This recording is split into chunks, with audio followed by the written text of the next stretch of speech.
Here's why just let it be is ruining your life. You know that advice everyone loves throwing around. Just let it go. Stop trying so hard. Let things unfold naturally. Sounds peaceful, right? Sounds wise. Maybe you've even tried it. And maybe you've also watched your marriage fall apart while you were busy letting things be. Or lost a promotion because you didn't want to force anything. Or stayed single for 3 more years because you were waiting for the universe to deliver.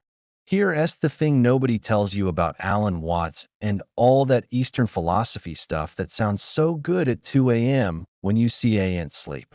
There's a massive gap between what it means on paper and what it actually looks like when your teenage daughter is failing school, or your partner hasn't touched you in 6 months, or you re-stuck in a job that's slowly killing your soul. I spent 2 years trying to live by this let it be philosophy. And you know what happened? Nothing. Absolutely nothing changed. Because I thought letting things be meant doing nothing. I thought non-resistance meant becoming a doormat. I thought going with the flow meant watching my life drift wherever it wanted to go.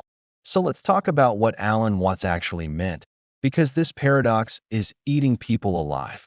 People who are trying to be spiritual. People who are trying to not be so controlling. People who are exhausted from fighting and just want some peace. But they're confusing peace with passivity. And that confusion is costing them everything. Think about this situation. Your marriage is struggling.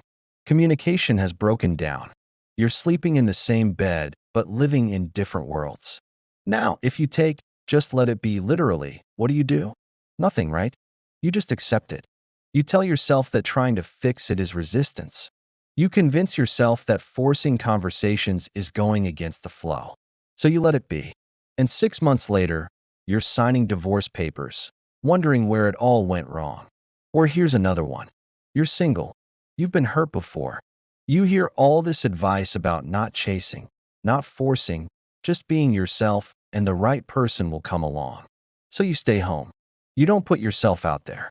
You swipe left on anyone who isn't absolutely perfect because you letting the universe decide. And years pass. And you're still alone.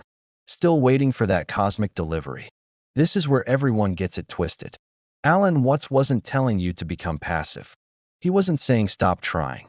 He wasn't advocating for giving up on your life and just watching it happen to you. That's not what let it be means at all. Here's what he actually meant. And this is going to change how you see everything. Watts was talking about letting go of the anxiety, the desperate clinging, the need to control every single outcome. He was talking about doing what needs to be done without being emotionally destroyed by whether it works or not. It's about action without attachment to results. It's about having difficult conversations without needing them to go exactly how you planned. It's about pursuing your goals without your entire self-worth being tied to achieving them. Think of it like this. You can have the hard conversation with your partner about what's not working in your relationship. That's the action part. That's what needs to happen. But you can do it without gripping so tightly to how they respond that you're ready to fall apart if they don't say exactly what you want to hear. That's the letting it be part.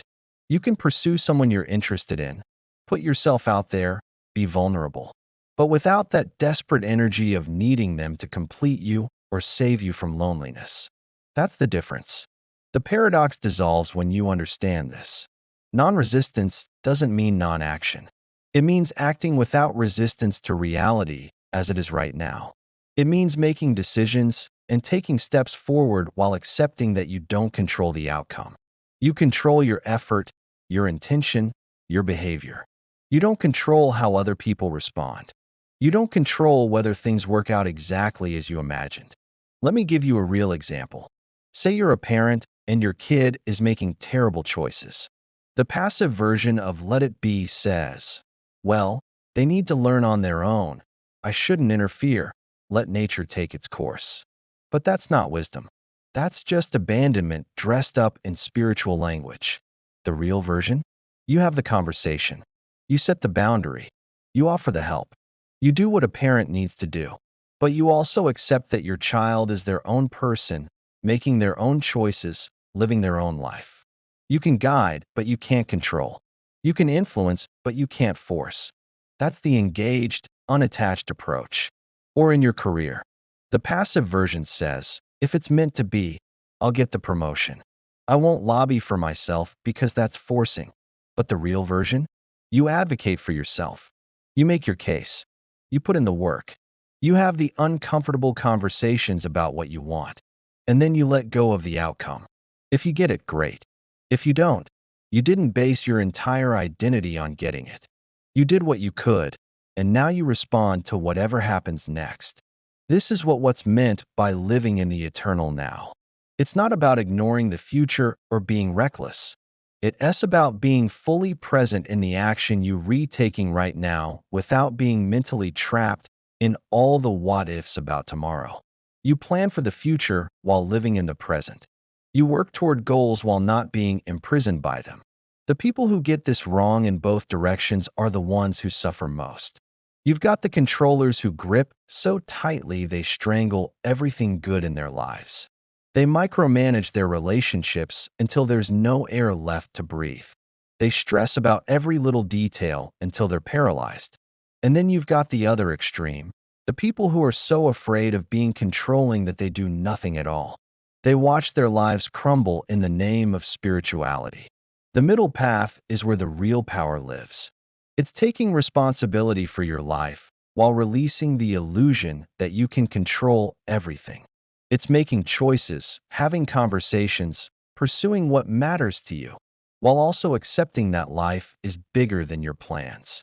Things will not always go your way. People will not always respond how you want. And that's okay. That's not failure. That's just life. So here's what this looks like practically. You want to save your relationship? Have the conversation. Don't wait for it to magically fix itself, but have it with openness, not desperation. Express what you need without demanding a specific response. Be honest about what's not working while being open to hearing their truth too. Take action, but release your grip on controlling exactly how it unfolds. You want to find love? Put yourself out there. Go on dates. Be intentional. Don't just wait for someone to fall from the sky, but do it from a place of wholeness, not neediness. Show up as yourself. Express interest when you feel it, but don't collapse emotionally every time it doesn't work out. Each experience is just that, an experience, not a referendum on your worth. You want to change your career? Make the moves. Update your resume. Have the conversations. Apply for the positions. Do the work. But don't attach your entire sense of self to any one outcome. You're taking steps, not guaranteeing destinations. This is the paradox unpacked. Action and acceptance aren't opposites. They're partners. You act fully, and you accept fully. You engage completely with life while holding it loosely. You care deeply about things while not being destroyed when they don't go your way. That's the dance. That's what was pointing to all along. So stop using "let it be" as an excuse for passivity, and stop using action as a way to avoid accepting reality.